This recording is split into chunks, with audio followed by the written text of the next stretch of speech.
Fala galera do Concurseiro Expert, aqui é o Jorge e hoje eu estou aqui com um dos melhores professores, se não for o melhor, um dos professores mais tops que nós temos aqui no estado do Tocantins, na matéria Direito Constitucional e também numa matéria muito importante no concurso que está quase saindo aí, nós estamos esperando, que é o concurso da Polícia Militar do Estado, e ele é professor e autor de um livro sobre o Estatuto do Policial Militar.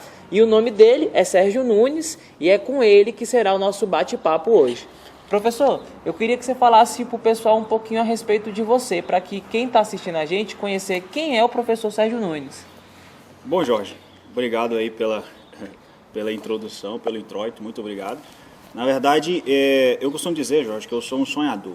Eu sou um sonhador porque eu me recordo ainda na minha infância que era muito difícil você estudar, era muito difícil você conquistar alguma coisa, como tem sido hoje também, claro. Né? Inclusive, eu me recordo de uma história, eu sempre faço questão de contar essa história porque me foi muito motivador essa história. Ocorre o seguinte, quando eu ainda era criança, um dia eu resolvi dizer que quando crescesse seria doutor. Falei para as crianças lá da periferia da cidade onde eu morava, em Goiás, no interior de Goiás. Aí acharam graça, né? Acho que tem gente sorrindo até hoje. Né? Só que eu acreditei no sonho, eu lutei, e hoje, quando eu volto lá, né, alguns falam que eu sou traficante, outros falam né, algo nesse sentido, mas graças a Deus, Jorge, hoje eu sou professor universitário, sou professor no curso de Direito, né, especialista em Direito Constitucional, sou policial militar, subtenente da Polícia Militar do Estado de Tocantins, autor de livros, artigos científicos, palestrante, né, e tenho sido muito feliz em ser professor, porque esse é um mister, é uma missão, né, dada a gente, que a gente tem a condição de transformar vidas por meio do magistério. Isso é extremamente gratificante para mim. Certo. Professor, dentro da matéria Direito Constitucional, eu queria que você falasse para a gente quais são os tópicos ali, os assuntos que você percebe que são mais cobrados em prova. Certo. Olha, Jorge, na verdade, a gente que é da área jurídica, a gente que estuda Direito Constitucional, sou especialista em Direito Constitucional, o que observa é o seguinte, o candidato, ao iniciar a sua preparação, ele deve ter em mente o seguinte, a primeira coisa que ele deve fazer é conhecer a Constituição Federal, mas não apenas isso, ele deve conhecer algumas partes da Constituição Federal que são extremamente relevantes para todo concurseiro, para todo aquele que se prepara para concurso público. E ali, os direitos fundamentais, as garantias fundamentais, acho que todo professor de Direito Constitucional vai dizer a mesma coisa, vai repetir isso.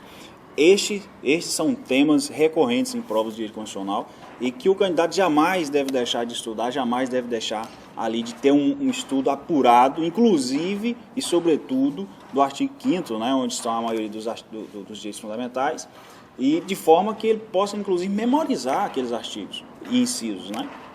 Tá certo. Então, galera, fica a dica. Artigo 5º, né, professor? Artigo 5º da Constituição Federal. Essencial para a prova. Além disso, quais são os assuntos que você percebe que que os alunos apresentam mais dificuldade na hora de estudar o direito constitucional? Olha, Jorge, na verdade é o seguinte, o direito constitucional ele é uma disciplina que causa um certo espanto nas pessoas ao estudar. Mas não deve haver esse espanto. Pelo contrário, você tem que adotar estratégias e métodos eficientes, né, que combinem, que se adequam a você. É óbvio que existem vários métodos de estudo, várias formas de estudar. Agora, você precisa pesquisar e analisar aquilo que é adequado a você. Agora, um dos temas que causa grande pavor ao candidato, sem sombra de dúvida, é o controle de constitucionalidade. Isso não há nenhuma dúvida. Outro tema também que causa um certo espanto são as competências, né? As competências dos entes federativos. Por quê, professor?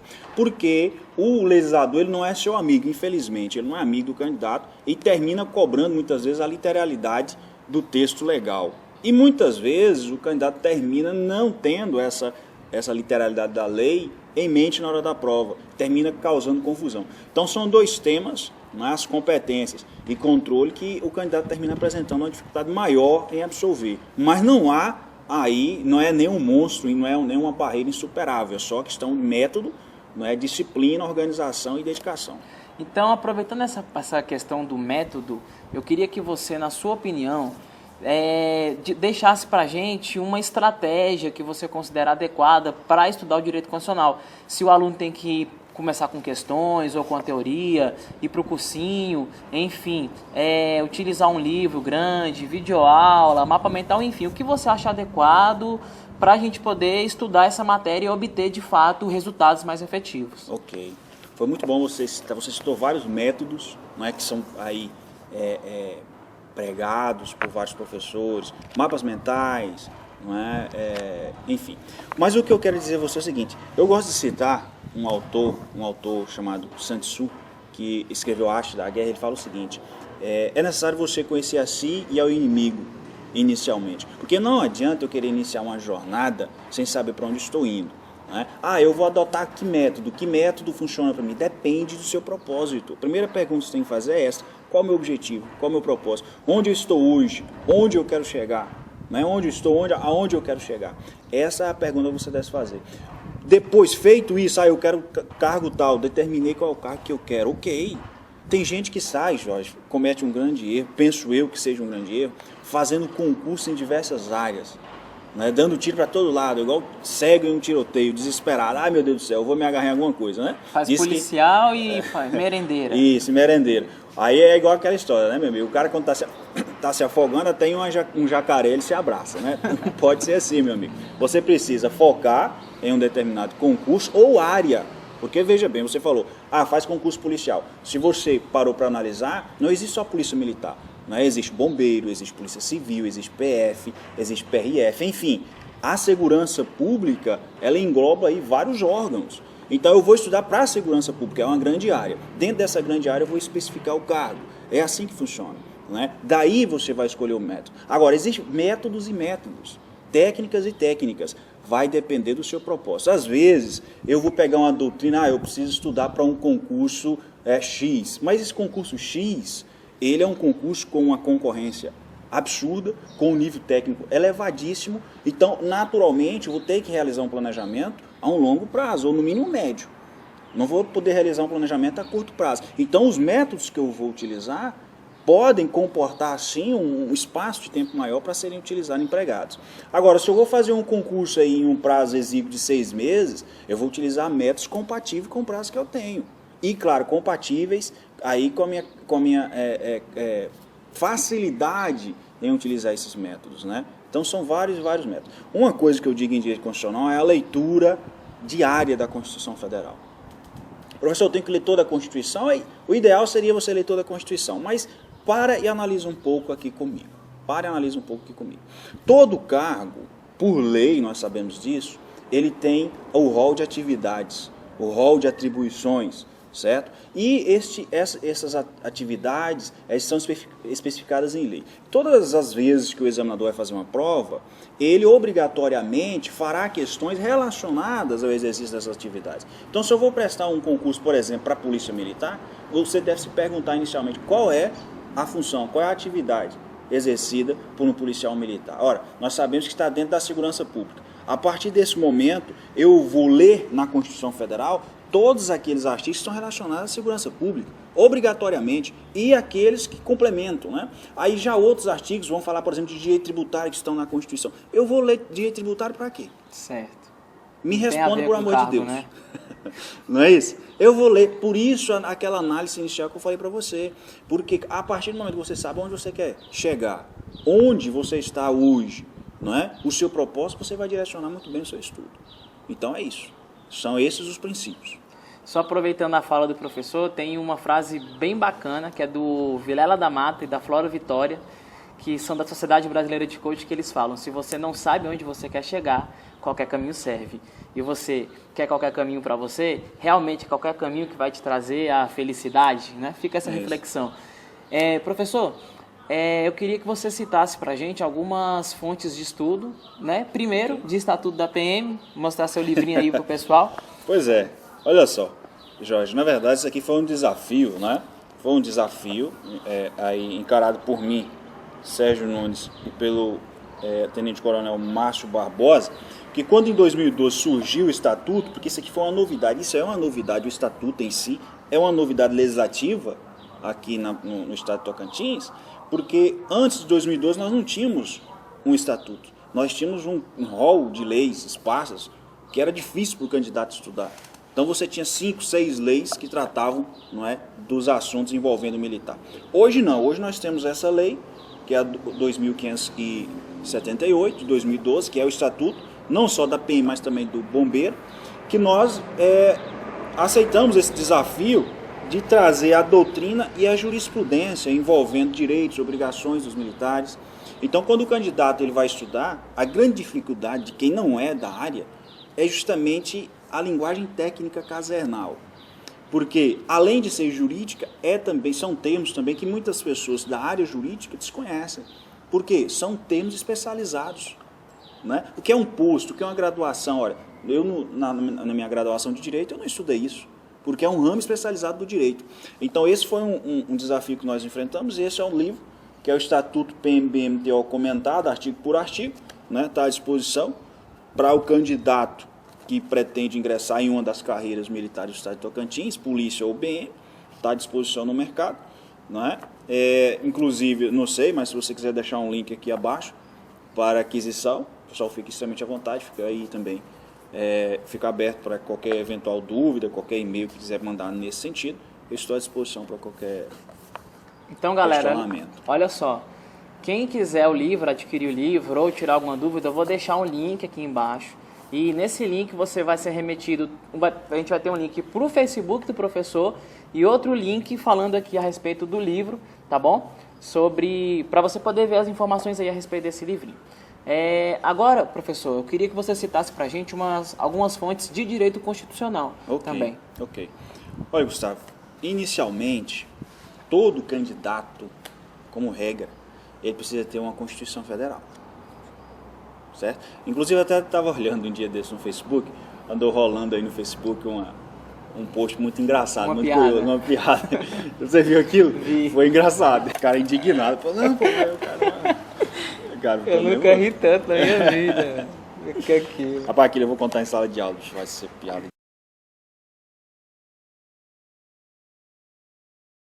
Bom, Jorge, com relação às fontes aí de estudo para o direito constitucional, como regra, todo candidato precisa ter uma Constituição Federal, né? Aí, o candidato certamente está pensando, mas é cara a Constituição e tal, professor, como é que eu vou conseguir essa Constituição? Olha, meu amigo, é muito fácil. Tanto o Senado, quanto a Câmara, quanto o site do Planalto Central, você pode encontrar essa Constituição atualizada diariamente. Então você não vai ter nenhuma dificuldade, só você entrar lá e ter acesso virtualmente à Constituição. Essa é a primeira dica. Segunda dica, professor, eu vou adquirir uma doutrina, um livro, né? Um livro para eu estudar direito constitucional, ou uma apostila vai me ajudar, ou um resumo vai me ajudar. Depende, novamente, do seu propósito, certo? Se eu quero fazer um concurso de nível médio, onde o edital cobra temas ali mais simples do direito constitucional, que não requerem um aprofundamento tão grande, para que eu vou querer uma doutrina extensa de 1000 e lá vai cacetada de páginas? Para quê?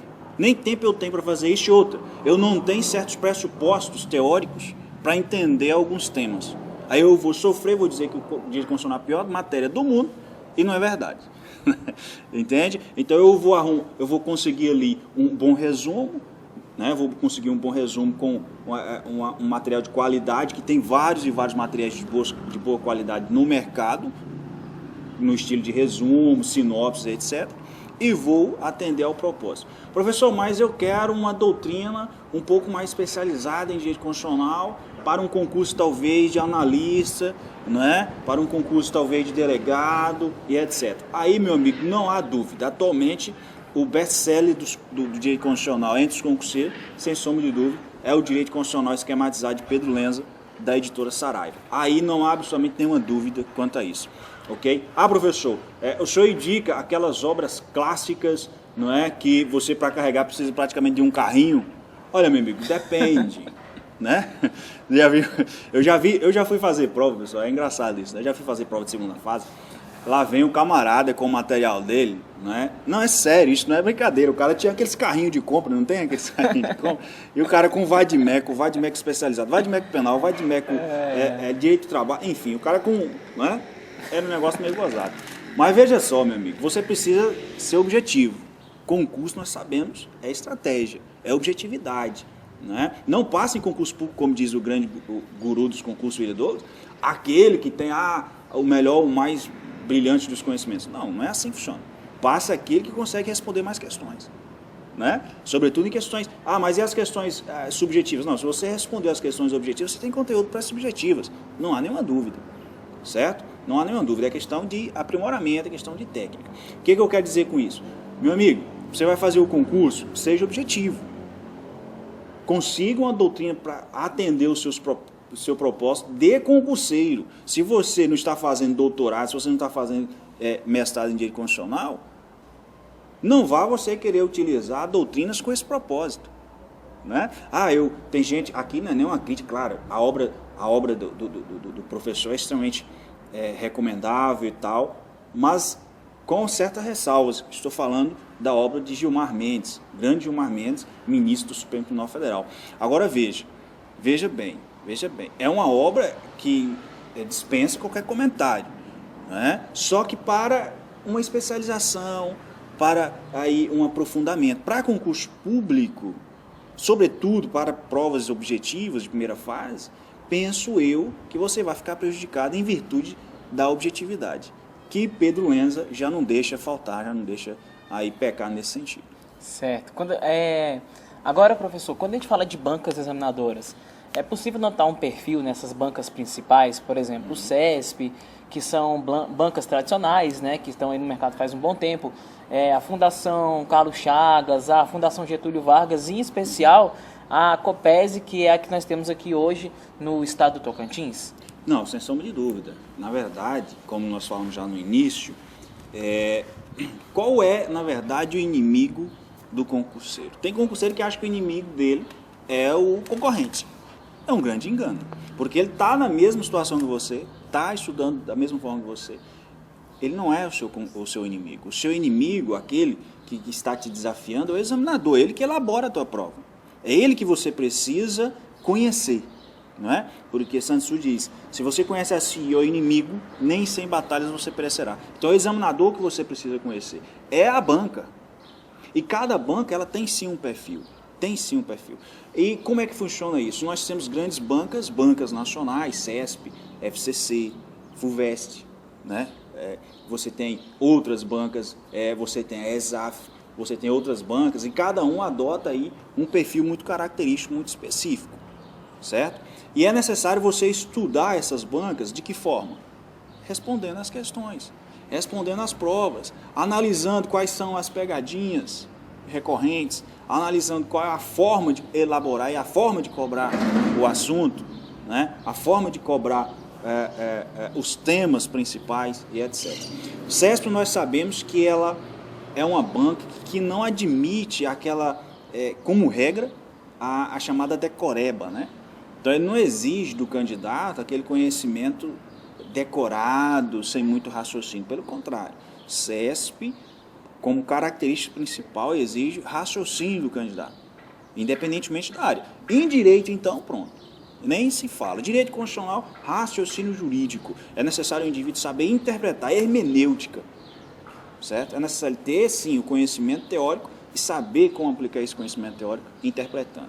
FCC tem mudado bastante o perfil dela. A FCC já foi, em outras épocas, há alguns anos atrás, 5, 6 anos atrás, já foi uma banca de cobrar a literalidade da lei. Né? Você sempre via, eu enquanto concurseiro também, presto concurso desde os 17 anos de idade, meu primeiro concurso especial 17 anos de idade, né? Então, a gente ouvia sempre entre os concurseiros, ouvia também entre os professores, que FCC você tinha que saber a lei. A famosa letra seca, a né? letra seca da lei.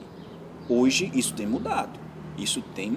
Né? Eu já analisei várias questões de segunda fase, até meio de primeira fase da FCC, com um perfil exigindo mais do candidato o raciocínio do que apenas e meramente o texto da lei seca. Né? Então é o seguinte, hoje, aqui no estado de Tocantins, nós temos a Copesi como a principal banca.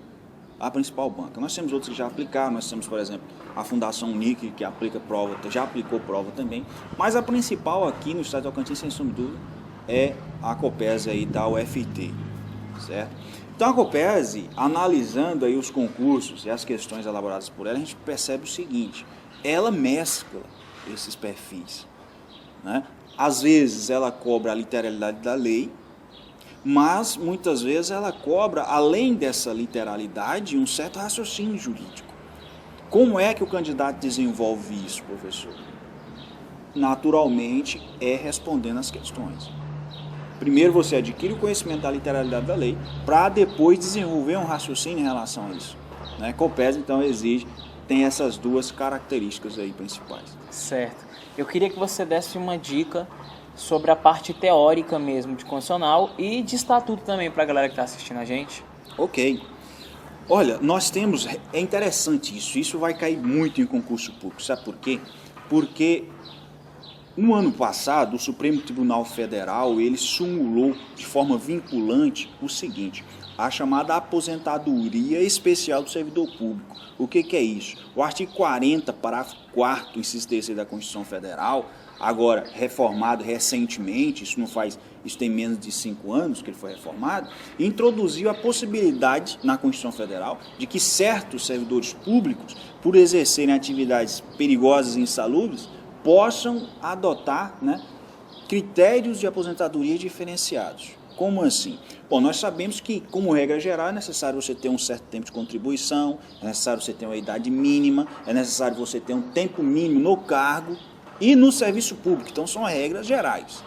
Agora, existem certas profissões, certas atividades, como, por exemplo, a atividade de um enfermeiro, de um médico, de um eletricista, de alguém que opera uma máquina de raio-x, que, naturalmente, essas atividades, elas oferecem um certo risco à saúde ou até mesmo à vida do exercente do cargo público, daquele que exerce o cargo público.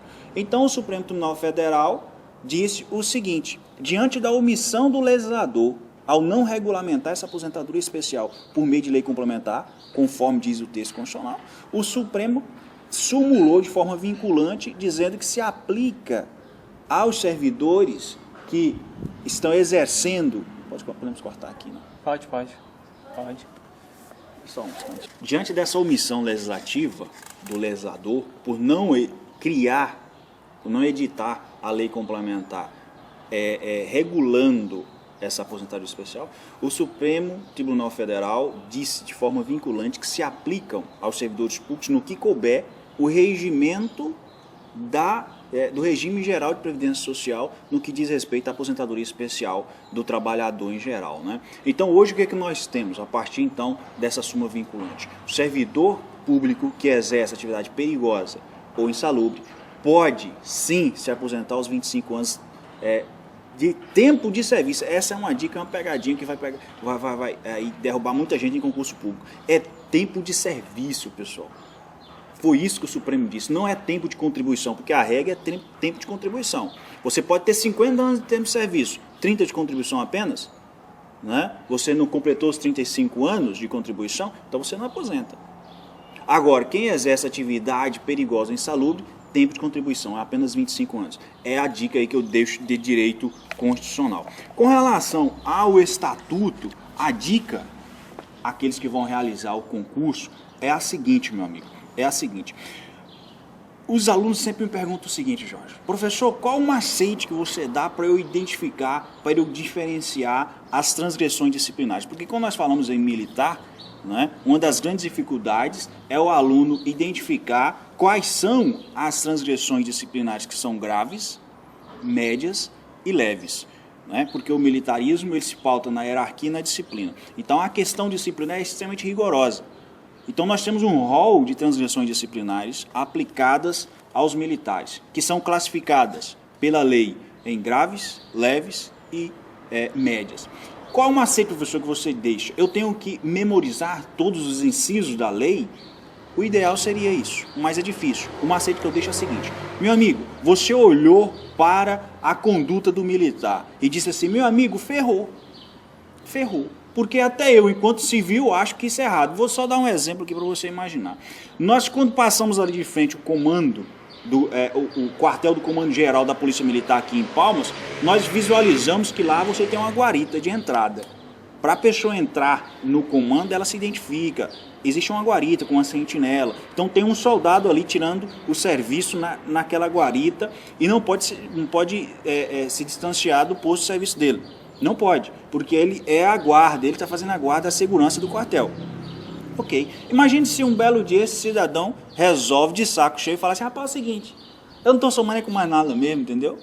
Eu tô com a pá virada mesmo, esse país já tá mesmo para pegar fogo com essa presidente maluca aí, enfim. Acontece o seguinte, eu tô de saco cheio, eu vou embora para casa, eu não tô nem somando com nada não. Rapaz, e deixa o fuzil, a arma, o armamento dele lá abandonado. Abandono de posto de serviço, meu amigo. Se eu fosse civil, eu olharia algo nesse sentido, meu amigo, pelo amor de Deus. Como é que o cara abandona a segurança do quartel dessa forma? O cara é doido, né? Ele é doido, lascou tudo. Então, isso é uma transgressão grave.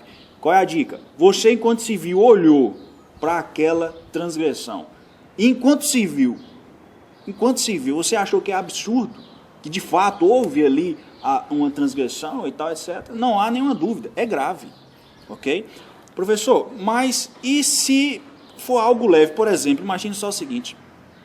Estamos aqui, professor Jorge e professor Sérgio. Suponhamos que nós dois fôssemos militares. Estamos aqui conversando. Chega um soldado e não pede licença para conversar com um de nós dois. Transgressão. Ele não pediu licença. Transgressão. Mas no meio civil, se você observar, tem duas pessoas conversando. Chega uma outra, é sim uma falta de educação, mas é algo tão leve, né? É algo que passa, às vezes, até despercebido. Você pode até comentar, sabe, que cara sem educação, nem pede licença para falar. Mas se isso é no militarismo, não. No militarismo é transgressão. Ele pode ser punido disciplinarmente. Ele pode ser, sim, estar sujeito a uma das sanções disciplinares previstas na lei. Mas você, enquanto civil, você olha e fala, não, mas isso é tão leve. Parece tão banal. Né? Então, qual que é a diferença? Qual que é a diferença? Você olhou enquanto civil e disse, isso é absurdo. Ferrou. Aqui o camarada vai responder. É grave. Você olhou e disse, não, mas isso é tão simples. Tem certeza que ele vai responder por isso? É leve. Professor, e a média? A média é o meio termo. Quando você ficar em dúvida se é grave ou é leve, é porque é média. É o meio termo. Então, esse é o macete. São as transgressões que estão previstas no Estatuto. São várias transgressões que você vai ter uma certa dificuldade para memorizar, porém pode aplicar esse macete. Né? Absurdo grave, extremamente mínimo, aparentemente sem nenhuma relevância no meio civil, leve. Ficou em dúvida, média. Ótimo, bacana a dica. Eu gostei muito da parte que você falou, tem certeza que é uma punição, essa dá para gravar bacana. Agora, pra gente fechar, eu queria que você deixasse uma mensagem pro pessoal que está assistindo a gente de casa. Ok. Meu amigo, é o seguinte, se você tem um sonho, se você tem um objetivo, não desista dele. Não significa que você vai conseguir amanhã. Não é assim que funciona. Não é assim que funciona. Eu gostaria de citar agora, como final, que eu sempre trago essas citações comigo, porque a gente, né, professor, enquanto concurseiro, enquanto toda essa jornada a gente vai aprendendo certas coisas. E uma certa vez eu li Confúcio, ele disse o seguinte: se todos os dias você conseguir juntar um pouquinho de terra, um montinho que seja, um pouco, vai chegar um dia que você tem uma montanha. Em concurso público não é diferente. Se todos os dias você estuda um pouquinho, não é? Aí é onde o grande William Douglas, o guru dos concursos, fala em agregação cíclica. Se todos os dias você consegue ali reunir um pouquinho de conhecimento, todos os dias. Professor, mas eu reprovei em determinado concurso. Olha, meu amigo, você reprovou, porque isso não foi aprovado. Mas não significa que você não tenha ganho alguma coisa. Você vai agregar conhecimento.